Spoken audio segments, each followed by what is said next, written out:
And if you have a good reason why not to go modern, put that in the in the comments. What's up, party people? Carolina Mike here, your host for SharePoint in 60 seconds, where you can get the information you need in the first 60 seconds. And if you want more details, stick around because we'll do a step-by-step run through every single time. Today, we're going to show you the most efficient way to hide or reuse the title column when you're entering a new item in a SharePoint list form. Stick around, you don't want to miss this.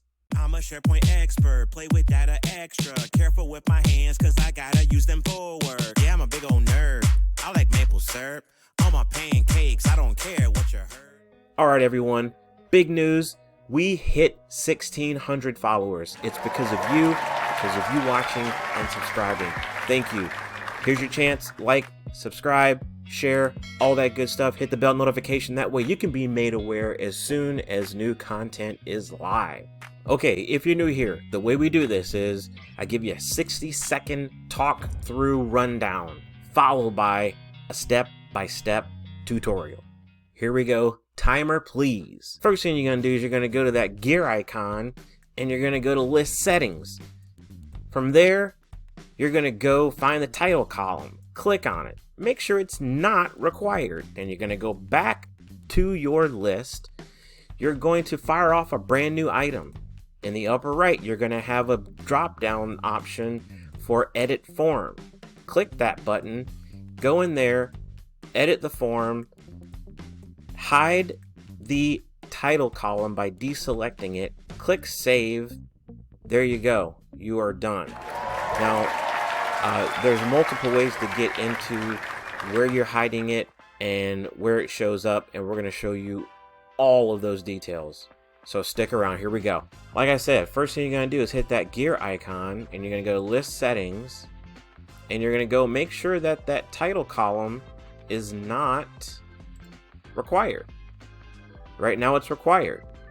Okay, so we're going to say no. Click OK.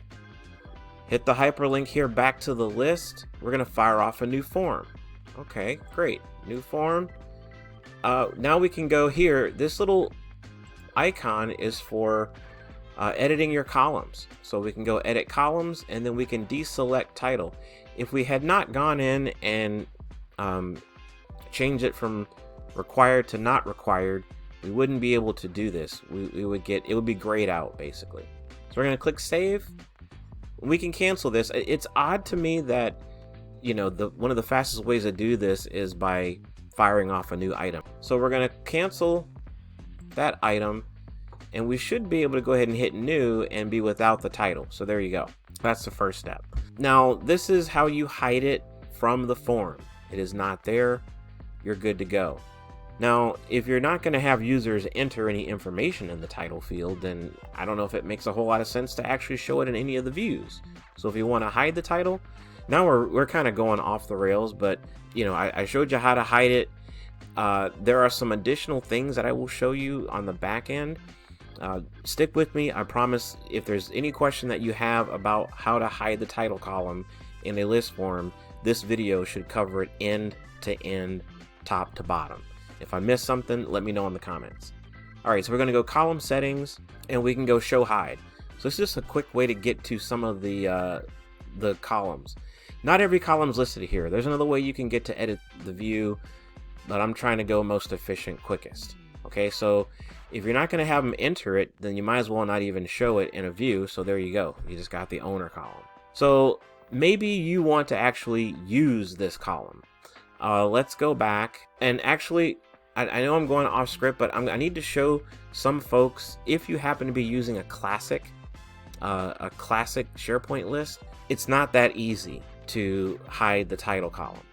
So I'm gonna reverse what I did. So again, we're talking gory details here. I'll do chapters hopefully so you can get to the stuff that you actually need. This is gonna be a long one. So we're going to reverse what we did, and then we're going to walk you through how to do that if you have a classic list. So right, this is obviously, this is a modern list if you're new here. So let's go ahead and undo that. So we're going to, let's get the title column back in the view. Well, we don't have to, that's the view. let's worry about the actual list form. So we're going to use this method to try and get us back to where we were. So we can add it back, and then you're going to need to put it back on top if you want it to be the first thing. This is super slick that you can drag these around and put them in order. Again, classic, not so easy. You'll see that in just a minute. So we save, we can cancel, and then we can, just to verify, fire off a new form. Boom, look at that, sweetness. Okay, so let's say you're in classic. Well, in that case, you can't get to list settings from the gear icon. You're going to have to go to your tab. It's going to be the list tab, and find list settings. Sorry, I'm not showing that. I know you can do this. So once you get there, then you're going to get it list settings, and from there, now we're all in the same bucket now. This looks the same to classic as it does to modern folks, which is kind of cool. So one thing we got to do is we know that we already have to make sure this is not required. So I'm not going to go show you how to undo that and redo it, because that's just okay. You got that part. You're going to have to expand your, you're going to get it to advanced settings, and you're going to have to expand the content types. So I already have mine on yes, but by default, you're going to have no. You're going to click it to yes. Don't touch any other stuff in here. Don't even look at it, and then go in here. And now you're going to have this new section for content types. You're going to click on the item content type, and then you're going to go to the title field, click it. Right now it's optional because you deselected required back there, but you can hide it now. Now I'm not going to go through. I'm just going to leave it. Yeah, I'll just leave it optional for now. But that's how you would hide it if you were in classic. But then let's say the order got all out of whack and you had things in the wrong order. You can change the column order here, just like we did where we dragged and dropped.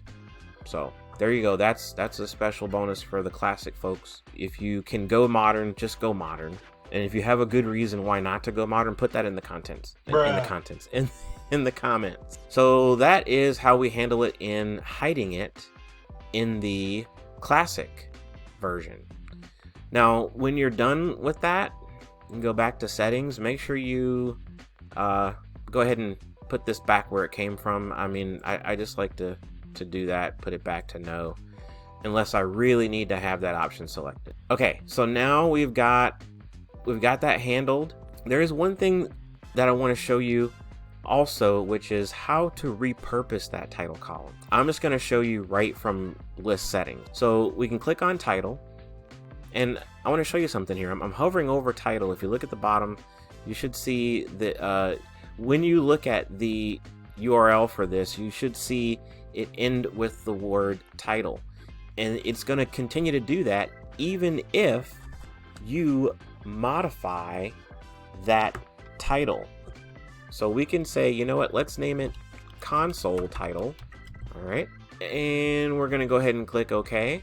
So what I want to show you, when I hover over this, we still get equals title at the end, and that's an interesting quirk about SharePoint. For any column, let's say you create a custom column, right? And you name it something. The name that you give it when you create it is the name that will follow this column wherever it goes in the universe. So if you change it up later, for example, I have console title now. Well, that field is still in the back, and the code is still title.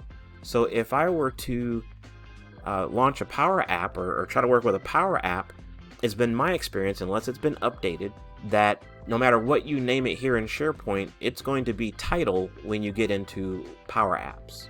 So keep that in mind. So this is how you repurpose it. You basically just go in there and change the title of it. Don't worry, it's only happening here, okay, in this list. You have to worry about the title field and other lists getting changed because of you doing it right here. So now let's go back and we can take a look.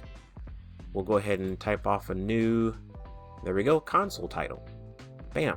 And if we wanted to bring back the column, we can go show hide, and then we can go, what am I looking for? Oh, there it is. It's right in my face. Bruh. All right, console title. All right, so then we rearrange that by drag and drop, and there we go. Boom. That's it, y'all. It's kind of wild. Few clicks to get back and forth. You can do this. You've got it. Again, my suggestion is use that title column if you can. It'll save you just the headache down the road. If you don't have to change it in any way, just use it as is. Few drawbacks are that it has to be single line of text, so you can't change the way the column works. I'm sure you could find a way to do that so that it makes life easier for you down the road. With that, this is Carolina Mike saying, do the best you can with what you got, stay safe, and we'll see you next time on SharePoint in 60 seconds. Take it easy, y'all.